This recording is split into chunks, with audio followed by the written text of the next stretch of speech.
camarades des peuples d'Afrique, peuple de Côte d'Ivoire, mes chers frères et sœurs, l'heure est grave. Yorobman, Dramane Ouattara, quand je dis que c'est un voleur de terre, un délinquant notoire, quand je dis que c'est lui qui envoie Kombe Bakari aller voler les terres des gens, bon, les gens ne comprennent pas. Là, c'est sur un village, il est arrivé, village des gens, dans la région de Yamzogo, village des gens, un village de près de 4000 âmes, 4000 personnes.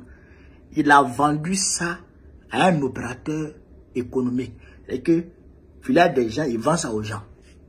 Et tu es village, c'est un maudit. C'est un camarade peu d'Afrique. On va écouter ici le porte-parole du village. Et puis, bon, on va décortiquer. Ça, là, il faut qu'on décortique ça.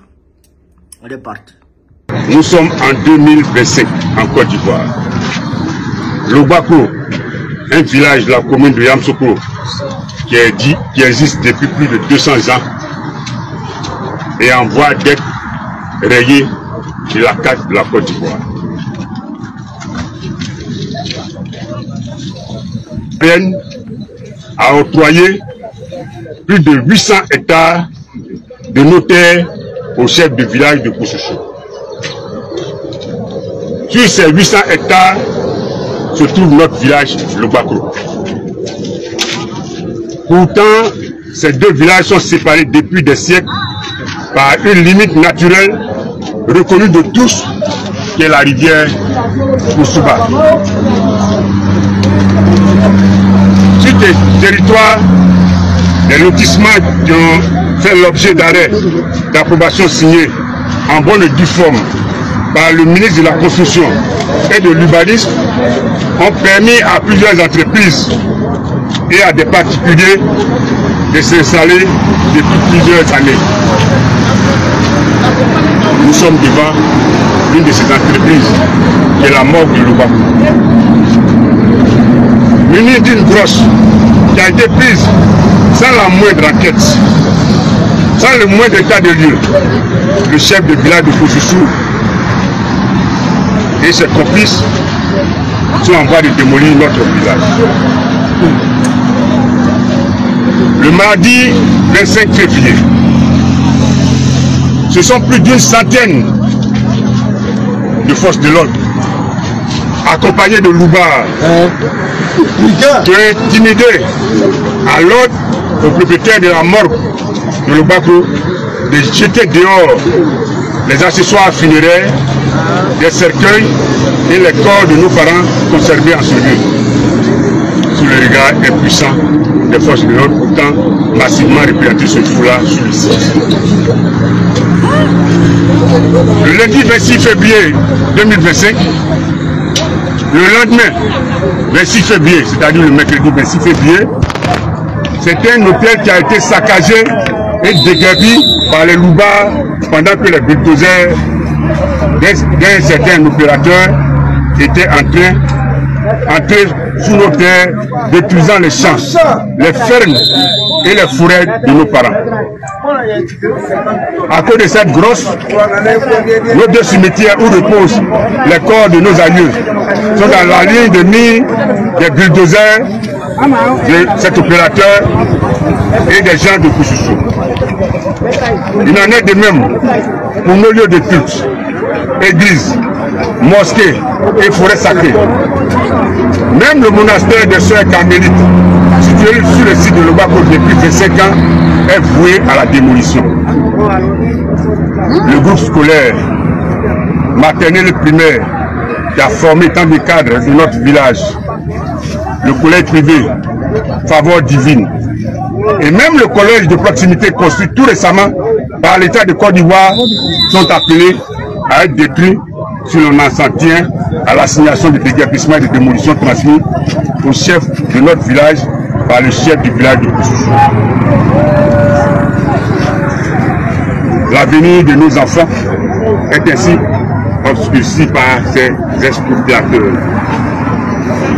Que dire de notre centre de santé, pourtant fréquenté par les populations de Koussoussou, et dont la clôture nous a été généreusement offerte récemment par notre député le ministre Souleymane Diarra-Souba. Nous ne parlons pas du célèbre marché de fruits.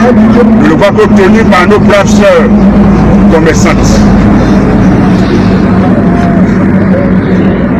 Population de Côte d'Ivoire, nous sommes en 2025. Et ces expropriations se passent en plein cœur de la capitale politique de notre pays. Il ne s'agit plus d'un individu, ni d'une famille. Il s'agit désormais de l'expropriation de tout un village de plus de 4000 âmes qu'on veut jeter à la rue. Nous sommes là pour dire non à cette forfaiture. Non et non. Non!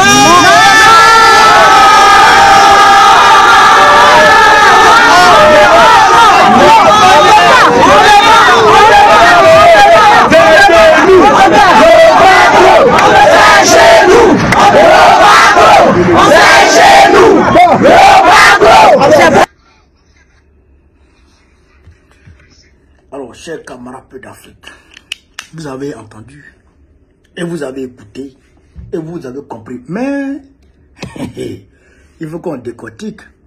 Bon, on est là pour décortiquer, c'est ça aussi qui est la réalité. Alors, chers camarades d'Afrique, le Bakro Kososu, c'est le Bakro qui est la victime et Kososu est le bourreau. C'est ça qui est la vérité. Donc, le Bakro Kososu a obtenu une grosse de la justice qui lui octroie le droit de prendre possession de plus de 800 hectares. Et dans ces 800 hectares-là, se trouve le village de Lobakoro et environnant. Donc, un juge s'est levé sans étude de Komodo au préalable, sans enquête au préalable, pour donner, on va dire, quitus à un homme d'exploiter une terre, sans même aller voir si des êtres humains habitent là-bas. Est-ce que vous me comprenez? J'espère que vous m'avez compris, hein? Le juge donne une décision. Monsieur le chef de village de Kososu, tu as le droit d'exploiter 800 hectares à partir de là jusqu'à là. Donc, le périmètre là, il n'est pas allé voir si des gens habitent là déjà, ou s'il y a des villages là-bas déjà. Est-ce que ça là c'est possible? De vous à moi, sans étude de Komodo, sans rien, est-ce que c'est possible? C'est pas possible, chers camarades. En réalité, qu'est-ce qui se passe? Alassane Ouattara veut faire porter le chapeau de l'expropriation de ces villageois-là au chef de village de Kososu, moyennant beaucoup d'argent. Comme ça, quand ça va déclencher, ça va partir en conflit communautaire. Donc, l'État ne sera plus visé, mais c'est les villageois qui seront visés et ils vont venir en pyromane pour dire on est venu, voilà, éteindre le feu. Vous comprenez ça? Mais, en réalité, le chef de village de Kososu est complice de Draman. Vous comprenez ça? Il est complice de Draman. Donc, lui, on lui donne un peu, lui, il est la face visite de l'iceberg. On lui donne un peu d'argent.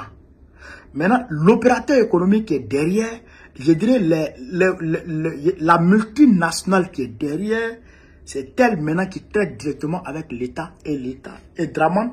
Et Draman essaie en même temps de le mettre en contact avec le chef de village. Son nom, il ne veut pas que son nom sorte dedans.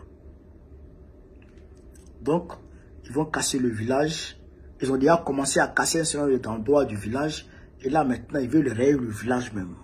Un village qui dure depuis 200 ans. Un village qui existe depuis 200 ans. Va disparaître du jour au lendemain. Les villageois là vont où? Les autochtones là, ils vont où? Ils vont aller où? Même si tu veux déplacer des populations. Mais, il y a un processus qui est établi par le droit international et par la constitution ivoirienne. La procédure est là. Il faut suivre la procédure et puis les gens vont partir d'un point A à un point B. Mais tu ne viens pas avec des loupas comme tu as fait à Djamé. Comme tu as fait à Bono. Il a cassé 11 villages à Bono. 11 villages. Il a tout cassé. Tout cassé. Il les a pris par surprise. Il a tout cassé. Il a vendu aux gens. Et puis il vit. Draman, non mais c'est pas possible. C'est pas... Pendant ce temps, à Djamé, il est en train de détruire les magasins à Djamé. Il est en train de détruire pour vendre tout ça aux gens. Parce que l'échéance de la dette arrive. Je l'ai dit. L'échéance de la dette arrive. Il faut payer la dette.